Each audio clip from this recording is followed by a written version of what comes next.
What up, everybody? It's your boy Young Fizz, aka mr.dopestatus on Instagram, and welcome back to another video. So today I want to explain the 2.16 update from Native Instruments to you. So let's start right here. Let's just say I speak English and you speak Spanish. For me to understand what you are saying and for you to understand what I am saying, we need a translator. We need someone to translate what is being said to one another. So this is what's going on with Apple and then Native Instruments. You have Apple saying, hey, we got a translator.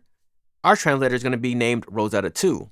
And then Native Instruments is relying on Rosetta 2 to translate the language. Sometimes the translator doesn't always get it correct. So if you've been experiencing issues, it's not necessarily Native Instruments.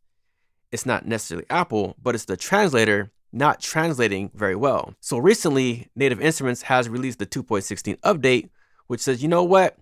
Rosetta 2, you're fired. We no longer need you. Now, Native Instruments speaks the language of Apple. So with that being said, that means that Native Instruments supports the M1 architecture natively. So that's exactly what's been happening over the last year or so. As Apple releases their new chips for their computers, Native Instruments has learned the language of their chips, and now they no longer have to go through Rosetta 2 to understand the language. So now you might be asking yourself, what is VST3 and what is the difference between VST3 and VST2?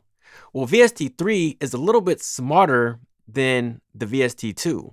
See, you have to understand that VST2 is like a caterpillar. It's a little bit slower. Over the years, that caterpillar has transformed into a butterfly, which we have VST3. Now, VST3 knows how to fly, it knows how to crawl, it can do a lot more than what the VST2 can do. That's why VST3 is becoming more popular than VST2, and VST2 is starting to become phased out because we have VST3, which understands the programming language a lot better than VST2. Before I let you go, there's one more thing. You have Reactor 6 and then you have Battery 4, which are not fully compatible with the native chips yet. So hopefully this made some sense. If you guys have any questions, comments, or concerns, please leave them down in the comment section below. Again, it's your boy Young Fizz, aka mr.dopestatus on Instagram. If you like this type of content, please hit that like button, share it so others are informed as well, and we will see you on the next video. Thank you for watching, and we are out.